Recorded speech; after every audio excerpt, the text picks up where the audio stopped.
ये radio laxity है, programme है चाय पे चर्चा और हमारे साथ हैं आज सरोज पटेल और साथ में सिंधु बिनुजीत।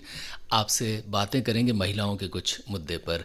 सरोज जी, सबसे पहले आपसे मुखातिब हूँ, बताएं कि महिलाओं को लेकर बहुत सारे इश्यूज होते हैं, लेकिन ख़ास तौर पर दक्षिणी राजस्थान में कौन कौन से प्रमुख मुद्दे हैं जो देखने को मिलते हैं? जो बलात्कार होते हैं वो दिन प्रतिदिन बढ़ते जा रहे हैं। जैसे 2012 में आप सभी को पता होगा कि निर्भया कांड हुआ था, और निर्भया कांड के बाद में चीज़ें और ज़्यादा जो है वो पिक पॉइंट पर आई थी, और उसके बाद कानून में थोड़े से अमेंडमेंट्स भी हुए थे। लेकिन होता क्या है कि कुछ कर नहीं पाते, हम 4 दिन आवाज़ उठाते हैं और उसके बाद सब चुप हो जाते हैं, कुछ नहीं होता उसके बाद में।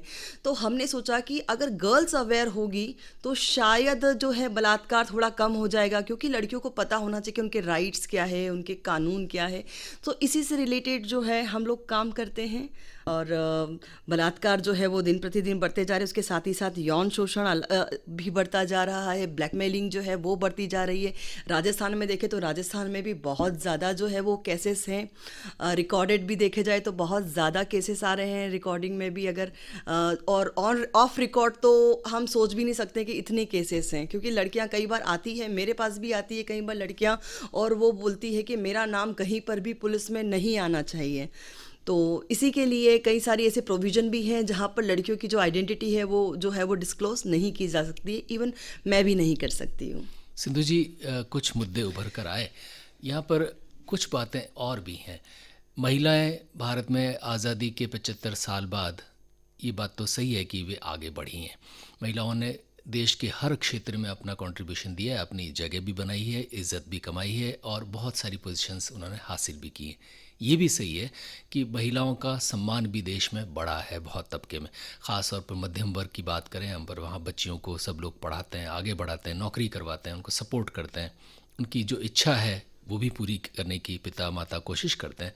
लेकिन दूसरा पक्ष ये भी है कि महिलाओं पर अत्याचार भी बढ़े। तो ये दोनों कॉन्ट्राडिक्शंस हमारे यहाँ कैसे? आपका सवाल बहुत मुद्दे का है, जहां हम देख रहे हैं कि हमारा समाज कहीं ना कहीं बदलाव की ओर जा रहा है और वहां पर बेटियों को आगे बढ़ने के अवसर मिल रहे हैं। वहीं कहीं ना कहीं लैंगिक दुर्व्यवहार भी बढ़ रहा है, कहीं ना कहीं लोगों की मानसिकता में बदलाव हो रहा है। तभी एक 7 साल की महिला के साथ भी सेक्सुअल असॉल्ट होता है और एक 5 साल की 3 साल की बच्ची के साथ भी। तो कहीं ना कहीं हम मॉडर्नाइजेशन या आधुनिकीकरण की तरफ इस तरीके से भाग रहे हैं, जो हमारे देश की संस्कृति है, हमारी परंपराएं है, हमारे जो रीति रिवाज है, हम उसको फॉलो नहीं कर पा रहे हैं। ना हम वहां के हो पाए हैं, ना हम यहाँ रह पाए हैं। कहीं ना कहीं हम अधर-झूल में हैं, एक अंधी दौड़ की तरफ। जरूरी है कानून जो इतने सख्त बनाए गए हैं उनको प्रॉपरली इम्प्लीमेंट करने की। जरूरत है महिलाओं को ये बात समझने की कि वो कैसे अपने आप को सुरक्षित रखें, और बहुत ज़्यादा ज़रूरत है उन पुरुषों को और उन बच्चों को ये बात समझाने की कि वो किस तरीके का व्यवहार वो सामने वाली बच्चियों से करे, महिलाओं से करे। जैसा कि आप इनसे सवाल कर रहे थे कि दक्षिणी राजस्थान के जो मुद्दे हैं उसमें मैं थोड़ा सा और ऐड करना चाहूँगी। हमारे यहाँ कुछ प्रथाएं हैं, जैसे मौताना है, नाता प्रथा है, बांझगड़ा प्रथा है। ये ट्राइबल रीजन में बहुत ज़्यादा देखने को मिलेगा। इन प्रथाओं के कारण कहीं ना कहीं महिलाओं की स्थिति और खराब होती जा रही है। तो हमें लगता है कि हमें बहुत सारे जो धर्म गुरु हैं, जो हमारे समाज के प्रबुद्धजन हैं, उनके साथ में सतत चर्चा करने की ज़रूरत है, ताकि इन मुद्दों को गहराई से समझा जा सके।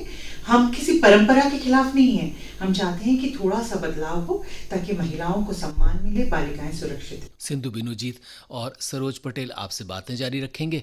सिंधु जी, आपसे जानना चाहूँगा, जैसा कि हमारे प्रधानमंत्री कहते थे कि बच्चों की शिक्षा, लड़कों की शिक्षा या लड़कों का अवेयर होना ज़्यादा ज़रूरी है।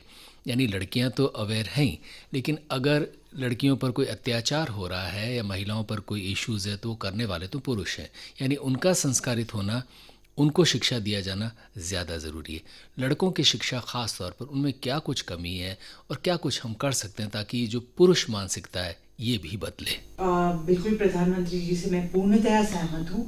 उनके निर्देशन में देश में बहुत सारी चीज़ें बच्चों की सुरक्षा को लेके अभी ऑर्गेनाइज की जा रही हैं। ये ज़रूरी है कि हम आज की परिस्थिति को समझें। हमारे पास, सभी के पास मोबाइल है, इंटरनेट की फैसिलिटी है। बच्चे ऑनलाइन क्लासेस के कारण लगातार इंटरनेट से जुड़े हुए हैं और पैंडेमिक की अवस्था में लोग घर पे रहे, पूरे टाइम फ्री रहे और उस दौरान भी लोगों ने बहुत ज़्यादा इंटरनेट का यूज़ किया। इंटरनेट पे एक ही क्लिक में बहुत सारी सामग्री, ऐसी सामग्री जो कि बच्चों को उस तय उम्र में नहीं देखनी चाहिए, उपलब्ध होती है।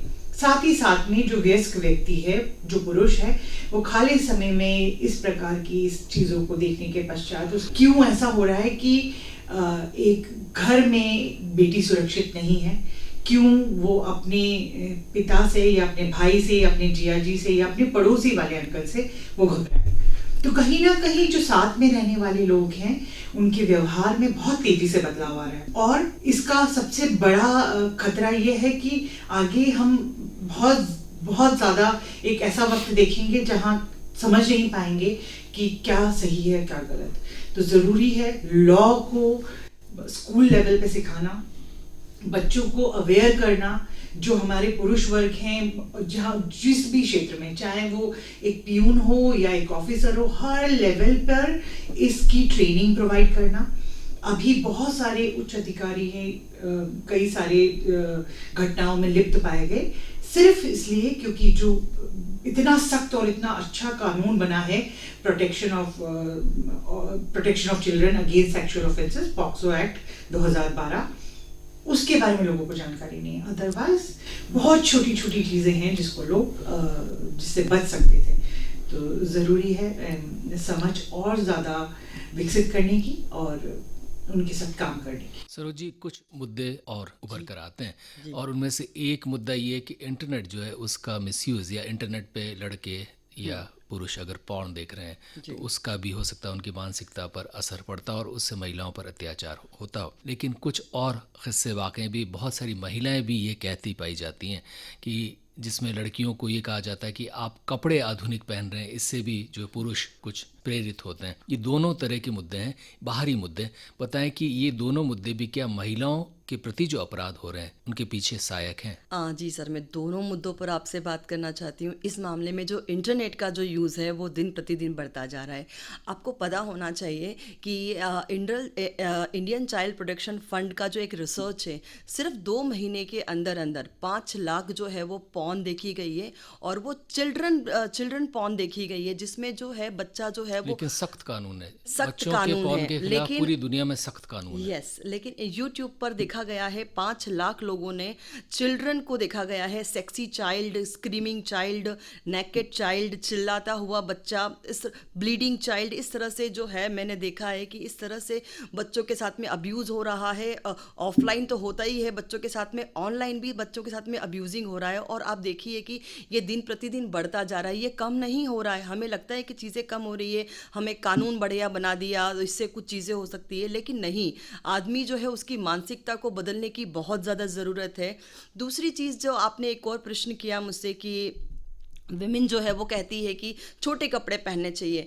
आपको जितने भी मैं ये नहीं कह रहा, मैं ये कह रहा बहुत सारे पुरुष ये महिलाएं खुद कहते हैं कि कहती महिलाएं है, पुरुष भी कहती ऐसे हैं, कपड़े पहनती, इस राइट, वजह से अपराध हो गया। राइट। लेकिन मैं आपको कहना चाहती हूँ कि जितनी महिलाएं बुरखे में और सलवार सूट में, या जितनी भी जो थोड़ी सी नर्वस महिलाएं होती है, उनके साथ बलात्कार होता है। सलवार सूट पहन करके लड़कियों के साथ में ज़्यादा बलात्कार होता है। 43% जो आंकड़ा है वो सलवार सूट पहनने वाली लड़कियों के साथ में बलात्कार होता है। 20% जो है वो फ्रॉक पहनने वाली लड़कियों के साथ में बलात्कार होता है, क्योंकि वो अंडर 12 की होती है। 12 साल की उम्र के जो बच्चे होते हैं वो फ्रॉक पहनेंगे तो उनके साथ में बलात्कार होता है। तो आप बता सकते हैं कि मानसिकता कपड़ों से नहीं, मानसिकता जो है वो हमें बदलने की ज़रूरत है, आदमियों को बदलने की ज़रूरत है। अब ये बोलते हैं कि वो जो लड़कियां हैं, मैंने खुद लड़कियों से सुना है कि वो सेक्सी कपड़े पहनेगी तो दूसरे आदमी जो है वो प्रभावित होंगे और जाकर के उनके साथ में बलात्कार बलात्कार कर लेंगे, ये कहाँ की सोच है? इंसान की सोच बदलने की ज़रूरत है, जो कि काफ़ी ज़्यादा गलत हो रहा है अभी। इंटरनेट का जो यूज़ हो रहा है, इसमें महिलाएं खुद भी जो है आजकल उनको भी संभलने की ज़रूरत है कि उनका भी अपना परिवार है, क्योंकि उनके साथ में वो तो जो अश्लील जो डांस करते हैं वो तो करते ही करते हैं, क्या उनका परिवार नहीं देखता है? मुझे सबसे बड़ा क्वेश्चन ये बुरा लगता है, सबसे बड़ा क्वेश्चन है कि क्या उनके माता पिता नहीं देखते हैं? क्या उनके घर में बड़े बुजुर्ग नहीं हैं? क्या उनको थोड़ा सा लिहाज नहीं है? जस्ट हमारी जो फ़ैन फॉलोइंग बढ़ाने के लिए, लाइक्स बढ़ाने के लिए क्या हम ये सब चीज़ें कर रहे हैं जो कितने उचित हैं ये सब चीज़ें? तो इससे बलात्कार के केसेस बढ़ रहे हैं, लेकिन हाँ, आदमियों को जागरूक करने की भी ज़रूरत है, क्योंकि मैम बिल्कुल सही कह रहे हैं कि आदमियों को जागरूक करने की ज़्यादा ज़रूरत है, और काफ़ी कोशिश मेरी भी रहती है कि आदमियों को भी जागरूक करें। लेकिन जिसको जो करना होता है, शायद उसको कितना भी हम जागरूक कर लेंगे, वो अपनी मानसिकता नहीं बदल पाएगा। एक दारू पीने वाला होता है, हम उसको कितना भी समझा लें, कितने भी उसको हम रिहैब सेंटर में डाल दें, लेकिन जैसे ही वो बाहर निकलेगा, वो उसकी मानसिकता वही रहेगी। तो आई थिंक मेरा ये मानना है। सिंधु जी, वापस यही बात आती है कि जागरूक होना चाहिए। यहाँ पर कुछ चीज़ें और हैं। देखा जाए तो हमारा समाज जो है, ख़ास तौर पर हम बच्चों की बात करें, लड़कों की बात करें, आदमियों की बात करें, तो परिवार में ऐसे संस्कार हर बच्चे को, हर व्यक्ति को मिलते हैं कि महिलाओं की इज्जत करे। यहाँ तक कि महिलाओं की तो पूजा की जाती है। नवरात्रि में हम 9 दिन महिलाओं की मातृशक्ति की पूजा करते हैं। ये हमारे संस्कारों और हमारी परंपराओं में है। माँ का सम्मान, बहन का सम्मान, रक्षाबंधन हम मनाते हैं, माँ के पाँव छूते हैं। यानी हमारे संस्कारों में, हमारी परंपराओं में तो नारी का सम्मान है। फिर कहाँ गड़बड़ होती है? ये जागरूकता कहाँ से कैसे चली जाती है? देखिए, मैं जिस संस्कृति में मैं पली बड़ी हूँ, तो मैं गर्व महसूस करती हूँ हमारी भारतीय परंपराओं पर। हमारी देवियाँ लक्ष्मी हैं, सरस्वती है, दुर्गा है, हर रूप में हैं। आपको प्यार देने वाली भी मिलेंगी और ज्ञान देने वाली भी सरस्वती हैं, वाली भी मिलेंगी, और आप अगर नाराज़ हो जाती हैं तो गुस्सा करने वाली भी मिलेंगी। हर रूप मिलता है। इसी तरीके से हम जब हमारे साथ में जो बच्चे हैं, जो युवा वर्ग हैं, हम उनको देखते हैं तो वो भी बहुत ऐसा नहीं है कि सारा एक पूरा स्लॉट ऐसा है कि जो बिगड़ चुका है। कहीं कहीं आपको ये देखने को मिलेगा कि अब ज़्यादा जो पाश्चात्य संस्कृति के प्रति जो हमारा लगाव है, उसके कारण बहुत बदलाव आ गया है। मोबाइल, इंटरनेट, जितना भी लैपटॉप, जितनी भी ऑनलाइन गतिविधियां हैं, उससे मैं बार बार ये कहती हूँ, क्योंकि मेरे दोनों बच्चे बहुत ज़्यादा हम संस्कारों पे जोर देते हैं। हम ये कोशिश करते हैं कि बच्चे हमारी परंपराओं से जुड़े रहें। सिर्फ रिस्पॉन्सिबिलिटी बच्चों की नहीं है, माता पिता की है। अगर विद्यालय में चला गया बच्चा, तो विद्यालय की शिक्षकों की जिम्मेदारी है कि वो बच्चे को किस तरीके से बेहतर बनाते हैं। मुझे लगता है प्रैक्टिकल नॉलेज देने की ज़रूरत है कि अगर आप कुछ गलत करते हैं तो उसके बाद क्या एप्लीकेशन होगा। कोई इमेजिन नहीं कर पाता कि उसे एक अपराध के बाद क्या दंड मिल सकता है, कितने लंबे समय तक। अभी एक बहुत बड़े अभिनेता के पुत्र हैं जिनके साथ में अभी कुछ केस चल रहा है, तो उसी में हम ये कहना चाहेंगे कि अगर बच्चों को जानकारी होती कि इन चीज़ों के बाद क्या हो सकता है, रिपरकशन क्या है, इसके परिणाम क्या है, तो वो बहुत सतर्क रह सकते हैं। तो बार बार बात करने की ज़रूरत है। हाँ, इससे बदलाव आएगा और ज़रूर आएगा, क्योंकि समाज में परिवर्तन निरंतर है, लेकिन हमें अपने प्रयास कभी नहीं रोकने चाहिए और हमें अपने सतत और सकारात्मक प्रयास जारी रखें। सरोज जी, जाते जाते उदयपुर की भी ख़ास तौर पे महिलाएं, बच्चियां जिस प्रोग्राम को सुन रही हैं, उन्हें क्या कहेंगी? मैं सबसे पहले तो महिलाओं को कहना चाहती हूँ कि प्लीज़ आप अपने जो राइट्स है, अपने अधिकार है, उन पर हम लोग जो हैं वो ध्यान दें, क्योंकि हमारे कई सारे अधिकार है। हम जो मोबाइल जो है वो सिर्फ सेल्फी खींचने के लिए नहीं है। अगर आपके साथ में कोई भी गलत काम होता है, आपके साथ में कुछ भी ऐसी चीज़ें होती है, तो हमारा जो मोबाइल है वो सबसे बड़ा प्रूफ होता है। अगर हमारा कोई पीछा कर रहा है तो हम उनका फ़ोटो खींचें, हम उनका जो गाड़ी का नंबर है एटलीस्ट वो हम लोग उनका नोट डाउन करें, और जो राइट्स हैं हमें वो पता होना चाहिए। और रोते रोते हम लोग जो हैं पुलिस में नहीं जाएं, पुलिस में कॉन्फिडेंटली जाएं और पुलिस को बताएं कि देखो मेरे साथ ये चीज़ें हुई है, हमारे कानून क्या है और हम लोग इसका किस तरह से उपयोग कर सकते हैं। और इसके अलावा मैं एक और चीज़ कही है, लेकिन यहाँ एक चीज़ और है कि जो पीछा कर रहा है, छेड़ रहा है, उससे ज़्यादा लड़कियाँ, महिलाएं पुलिस से घबराती हैं। पुलिस से घबराती है, तो क्योंकि कहीं ना कहीं कई बार मैंने देखा है कि पुलिस का जो थोड़ा व्यवहार है वो थोड़ा सा ज़्यादा स्ट्रिक्ट होता है, लेकिन ऐसा ऐसा नहीं है। मेरे केस में मैं जब कई सारी लड़कियों को थाने लेकर गई हूँ और पुलिस ने काफ़ी अच्छी हेल्प किया है, तो मैं रिक्वेस्ट करती हूँ लड़कियों से और महिलाओं से हेल्प, ये मैं कहती हूँ कि आप जाइए, पुलिस आपकी मदद करने को तैयार है। पुलिस से हमारी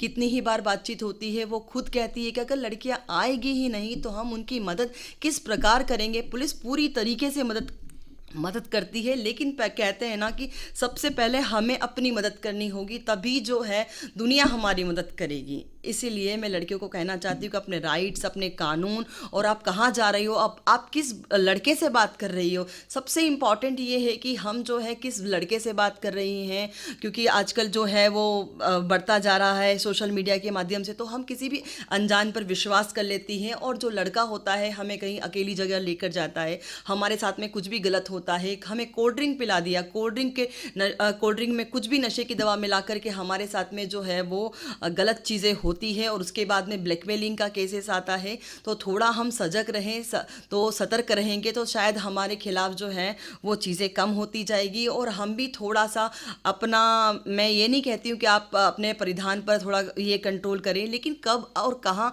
क्या परिधान पहनना है, अगर थोड़ा सा अगर उस पर हम ध्यान रखेंगे तो चीज़ें ज़रूर सही होगी। और हम प्रयास भी जारी रखेंगे, इसके लिए निरंतर प्रयास है, हमारा भी निरंतर प्रयास है, मेरा ग्रामीण मदद काशी फाउंडेशन का भी निरंतर प्रयास रहेगा। आगे जब तक मैं हूँ तब तक ये निरंतर प्रयास रहेगा बच्चों के लिए और महिलाओं के लिए। सिंधु जी, आप क्या कहेंगी? मैं यही कहना चाहती हूँ कि बिल्कुल घबराने की ज़रूरत नहीं है। किसी भी वक्त आप पुलिस के पास जा सकते हैं, क्योंकि अभी बहुत पुलिस के व्यवहार में, क्योंकि वो लॉ एंड ऑर्डर को मेंटेन करते हैं, तो इसलिए एक सख्त रवैया होता है। लेकिन अभी कम्युनिटी पुलिसिंग है और इसके तहत में हमारे पुलिस में बहुत ज़्यादा बदलाव आपको देखने को मिलेंगे। हमारे हर थाने पे एक बाल कल्याण पुलिस अधिकारी होता है जो बच्चों से रिलेटेड मैटर को देखता है। बच्चे बिना झिझक के आप जाइए, अपनी बात कहिए, आपका नाम गोपनीय रखा जाएगा, आपकी कॉन्फिडेंशियलिटी को बिल्कुल लीक नहीं किया जाएगा। 1098 1098 चाइल्ड हेल्पलाइन नंबर है। कभी भी कोई समस्या होती है तो इस नंबर पे कॉल करें। और क्योंकि ऑफिशियल भी ऐसी कमिटीज बनी हुई हैं जहां पर महिलाएं अपने साथ होने वाले सेक्सुअल हरासमेंट को एक्सप्लेन कर सकती हैं। संभागीय आयुक्त जो हमारे राजेंद्र भट्ट सर हैं, उनके अंडर में एक कमेटी बनी है जिसकी मैं मेंबर हूँ, और उसके तहत में हम पूरे संभाग पे किसी भी महिला के साथ में कोई प्रताड़ना या कोई अत्याचार कुछ भी होता है कार्यस्थल पर, तो हम उसको डील करते हैं डायरेक्टली। तो कई सारे लेवल पे कई सारे स्ट्रक्चर्स हैं, उसको समझने की ज़रूरत है। और बेझिझक रहिए, खुश रहिए, स्वस्थ रहिए और अपने अधिकारों को पहचानिए। और बस एक छोटा सा शेर के साथ मैं ख़त्म करना चाहूँगी कि महिलाएं और बालिकाएं बहुत स्ट्रांग होती हैं और वो कुछ भी कर सकती हैं। कौन कहता है कि आकाश में सुराख हो नहीं सकता, एक पत्थर तो तबीयत से उछालो यारो। सिंधु बिनुजीत और सरोज पटेल, आपका हृदय से आभार।